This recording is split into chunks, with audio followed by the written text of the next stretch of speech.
Hello दोस्तों, राधे राधे, हर हर महादेव। मैं मीनाक्षी एक बार फिर से अपने नेक्स्ट टॉपिक के साथ आपके सामने प्रेजेंट हुई हूँ। तो चलिए आज जान लेते हैं कि किस बारे में हम बात करने वाले हैं। उससे पहले प्लीज़ मुझे जल्दी से बताइए आप लोग कैसे हैं।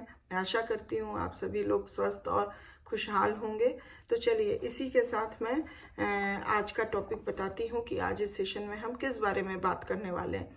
इस सेशन में भी हम अर्ली चाइल्डहुड पीरियड में बच्चों के बारे में ही बात करने वाले हैं। जैसा कि पिछले वीडियो में हमने कुछ बच्चों के फिजिकल डेवलपमेंट के बारे में बात की कि अर्ली चाइल्डहुड पीरियड में किस प्रकार से फिजिकल डेवलपमेंट एंड चेंजेस देखने को हमें मिलते हैं।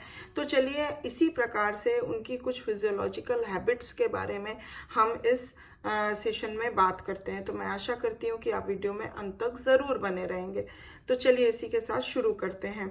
During early childhood the physiological habits whose foundations were laid in babyhood become well established. अगर हम देखें तो ये फिजियोलॉजिकल हैबिट्स जो होती हैं उसकी जो फाउंडेशन होती है वो बेबीहुड पीरियड में, जब बच्चा 2 हफ्ते से 2 साल का था, बेबीहुड पीरियड में ही उसकी फाउंडेशन जो है वो ले डाउन हो गई और वो अच्छे से वेल एस्टैब्लिश्ड भी हो चुकी रहती है। It is no longer necessary to provide specially prepared foods for young children and they learn to eat their meals at regular times. तो इस वजह से क्या होता है कि अभी हमें ये ज़रूरी नहीं रह जाता है कि हम उसको स्पेशली प्रिपेयर करें फूड खिलाने के लिए और उसका एक रेगुलर इंटरवल फूड का मतलब प्रिपेयर करें और डेवलप कराएं उसके अंदर कि वो अपना मील रेगुलर इंटरवल्स पे कैसे लेगा, क्या लेगा। ये सब करने की इस पीरियड में खास ज़रूरत नहीं पड़ती है। However young childrens appetites are not as ravenous as they were in babyhood.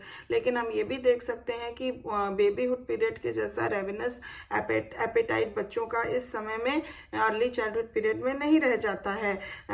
There are many reasons behind that, partly because their growth rate has slowed down. क्योंकि इस पीरियड में हम देखते हैं कि ग्रोथ रेट जो होती है बहुत स्लो हो जाती है। जैसा कि बेबीहुड पीरियड में बच्चों का ग्रोथ जो होता है बहुत रैपिडली देखने को मिलता है, बट अर्ली चाइल्डहुड पीरियड में वो स्लो डाउन हो जाता है। तो एक रीजन ये भी होता है and partly because they have now developed marked food likes and dislikes.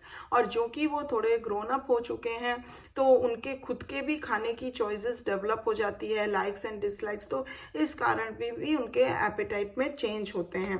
There are daily variations in the amount of sleep young children need. अगर देखा जाए तो स्लीप में भी उनका डेली वेरिएशंस होता है कि कितने अमाउंट ऑफ स्लीप वो एक बच्चा नीडेड, उस बच्चे को नीडेड है, depending on such factors as the amount of exercise they had during the day and the kinds of activities they had engaged in. और ये इस पे डिपेंड करता है कि बच्चा दिन भर में कितनी एक्सरसाइज कर रहा है या किस तरह की फिजिकल एक्टिविटी कर रहा है, कितना उसमें इंगेज है वो अमाउंट, कितने अमाउंट में। तो ये उसके लिए बहुत डिपेंड करता है कि उस हिसाब से उसका जो होता है अमाउंट ऑफ स्लीप होता है decide. 3 years old sleep approximately 12 out of 24 hours. अगर हम 3 साल के बच्चे की बात करें, 3 years old बेबी की बात करें, चाइल्ड की बात करें, तो उसकी अप्रोक्सीमेटली 12 आवर्स की नींद होती है out of 24 hours. Each successive year during early childhood the average daily amount of sleep is approximately 1/2 hour less then in the previous year. अगर हम देखें हर सक्सेसिव ईयर, जैसे जैसे एक एक साल बढ़ता जाता है अर्ली चाइल्डहुड पीरियड में, तो जो बच्चे की ये स्लीप है उसमें हर सालाना हम देखते हैं कि 1.5 hours स्लीप में डिक्रीज आता है। As we pointed out earlier, जैसा कि हमने पहले भी बात की थी कि bowel control is generally well established when babyhood ends. कि बेबीहुड पीरियड का एंड होते होते जब बच्चा लगभग 2 साल का होता है तो बॉवेल कंट्रोल सिस्टम उसका काफ़ी अच्छा एस्टैब्लिश हो जाता है। Bye the time the child 3 or 4 years old, लेकिन जब हम देखते हैं बच्चा जैसे जैसे 3 साल 4 साल का लगभग होता है तो bladder controlled and night should be achieved. तो जो उसका बॉवेल सिस्टम था वो तो स्टेब्लिश हो ही चुका था जब बच्चा लगभग 2 साल का हुआ, लेकिन 3-4 साल आते आते रात में ब्लैडर कंट्रोल की भी एबिलिटी उसके अंदर डेवलप हो जाती है, वो अचीव कर जाता है वो।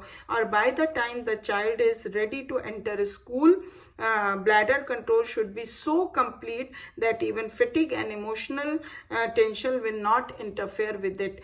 तो और जब हम देखते हैं बच्चा जब पूरी तरह लगभग प्रिपेयर हो जाता है स्कूल में एंटर करने के लिए, it is now about the 6 years old, तो वहाँ हम देखते हैं कि बॉवल कंट्रोल सिस्टम इतना ज़्यादा एस्टैब्लिश और कंप्लीट हो जाता है कि इवन किसी प्रकार का फैटिक, जब अगर थकावट में हो बच्चा या फिर कोई इमोशनल टेंशन हो, उसमें भी उसका बावल कंट्रोल जो होता है वो कहीं से भी चूकता नहीं है और वो उसको बना के कंट्रोल में रखा रह सकता है। तो इस तरह से हम देखते हैं कि फिजियोलॉजिकल हैबिट्स में क्या थोड़े बहुत चेंजेस या डेवलपमेंट होते हैं अर्ली चाइल्डहुड पीरियड में। तो मैं आशा करती हूँ कि आपको ये जानकारी काफ़ी अच्छी लगी होगी और काफ़ी कुछ समझ में आया होगा। तो अगर ऐसा है तो प्लीज़ एक लाइक ज़रूर दे दीजिए, और अभी तक सब्सक्राइब नहीं किया है तो प्लीज़ जल्दी से सब्सक्राइब कर दीजिए, जिससे आने वाली और कई अच्छी जानकारियों का लाभ आपको मिल सके। और thank you for watching my video. मैं अगले वीडियो में फिर आपसे मिलूंगी एक अच्छी जानकारी के साथ। तब तक के लिए अपना ध्यान रखिए, ख्याल रखिए। Bye bye, take care.